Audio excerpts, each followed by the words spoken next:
So as I said before, today we're going to talk about the distribution of water on Earth. So to help us see the water on Earth, I have a picture here of planet Earth. So if you look here, all of this blue is um, water on Earth. Most of it is all ocean water. There's other water that's on the land, but we can't see that. And then this white here, those are ice caps and glaciers. So those are all frozen. That's why they're white. So now if you look at your graph, we're going to see how the water is distributed. So how it's broken up throughout planet Earth. So 97% is ocean water. So do you know what type of water ocean water is? Is it water that you could drink? No, it's all salty. Can't drink it. Right, it's salt water. So that's not water that we could drink.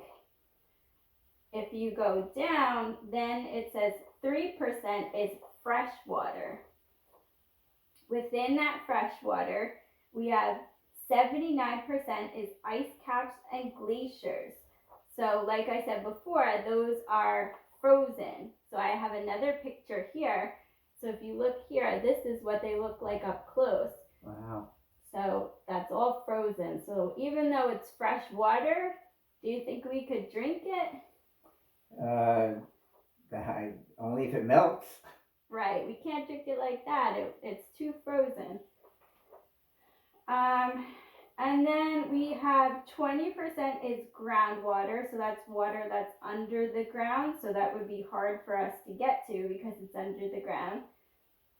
And then further down we have 1% is accessible surface, so that's water that's on the surface that we can get to. Accessible means that we are able to get to it. So that's 52% lakes. 1% is water within living organisms, so that might be water within a plant or some sort of living organism. Rivers are 8%. Soil moisture is 38%, so that's moisture within the dirt or soil. And then water vapor is 8%, which is condensation or clouds of water that's kind of vaporized into the air. So now that we talked about our graph, I have some questions. So you're going to look at your graph and try to answer the questions. So my first question is, looking at your graph, where is 79% of Earth's fresh water stored? 79, that's over here. It says the ice caps and the glaciers.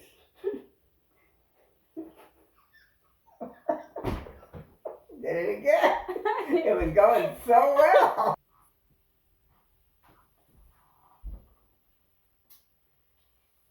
So, based on the graph, what percent of Earth's water is in the freshwater category is 79%? 79%, it's over here. It says ice caps and glaciers. Why do you laugh?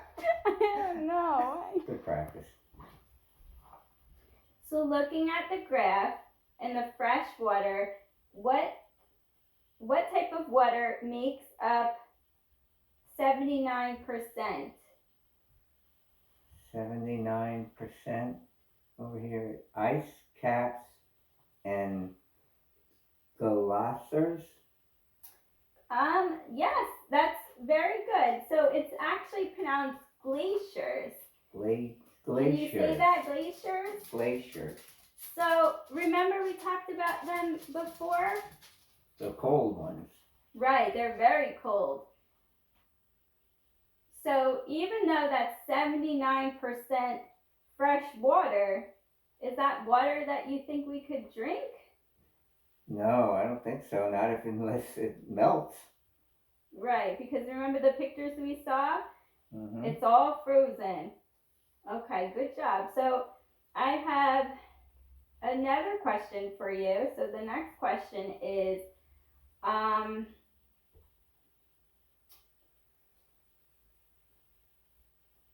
what percent of what is the total percent of groundwater and soil moisture?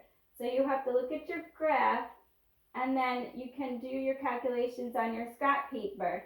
So we have soil moisture and groundwater. This one here.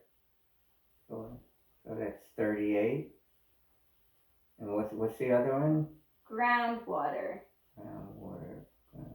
Over here. Oh, groundwater is 20. Right. So you want to know what that is? Well, what is it total? Do you know what you would have to do to find the total? You add it together. Right, you have to add it together. So see what it equals when you add it together. Hold on. 8 plus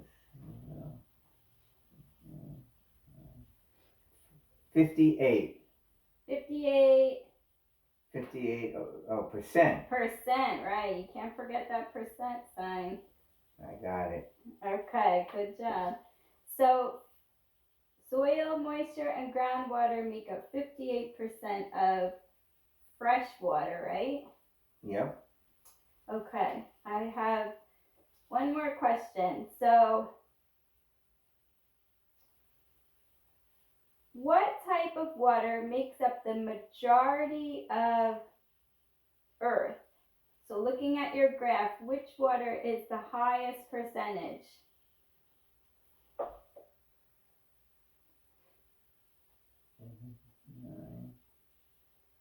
Well, the biggest number, it says oceans, is 97%. That's right. So oceans makes up the largest portion of Earth. And what type of water did we say that was? It's not fresh water. No, that's salt water. That's salt water, right. So 97% of Earth is made up of salt water. And going back to our 58%, that is a pretty large amount of fresh water, right? Mm-hmm. But almost more than half.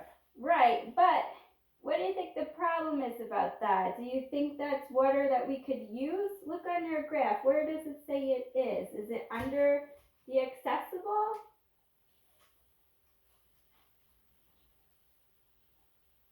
Yes, that's under the accessible. Well, one is, but what about groundwater? Oh, right. No, groundwater is not under the accessible. Right. Well, it's right.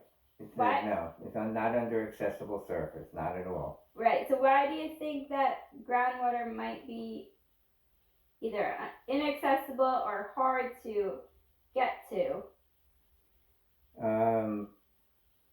Well, probably because you got to dig for it. Right, exactly. It's under the ground, so it's harder for us to get to. It's not as accessible as a river or a lake. Right. Exactly. Good job.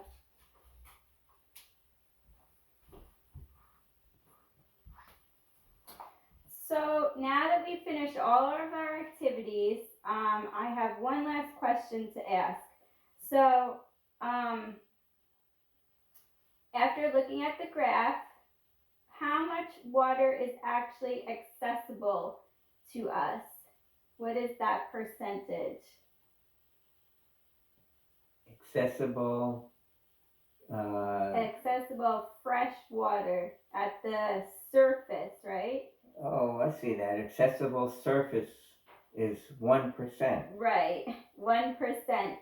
So out of the 100%, only 1% of fresh water is accessible to us, which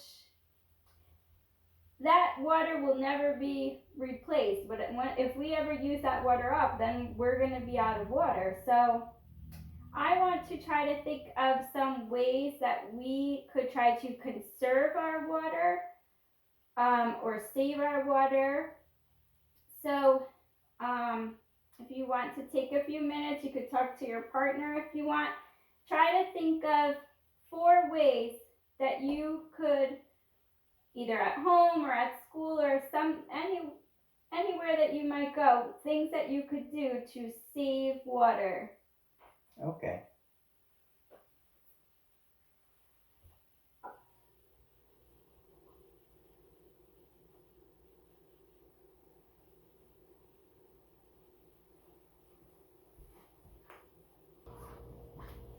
Okay, would you like to share your answers?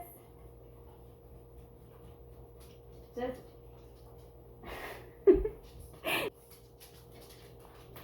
Okay, Alan, would you like to share what you came up with?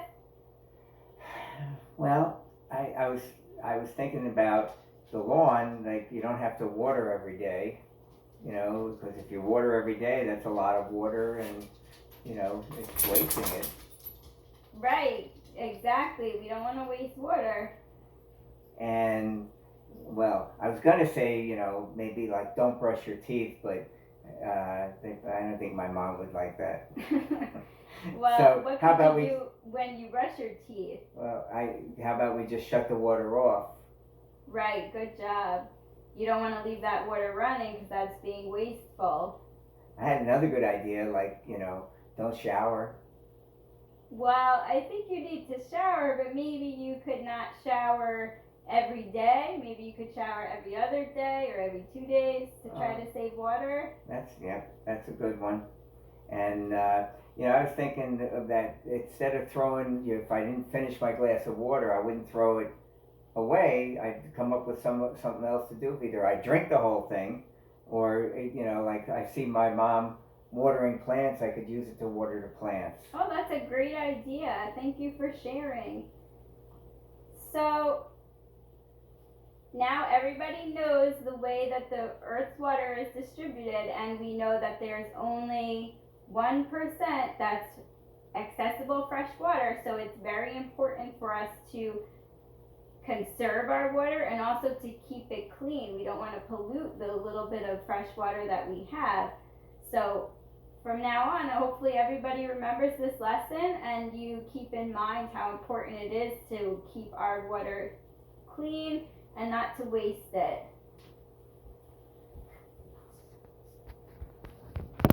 Excellent.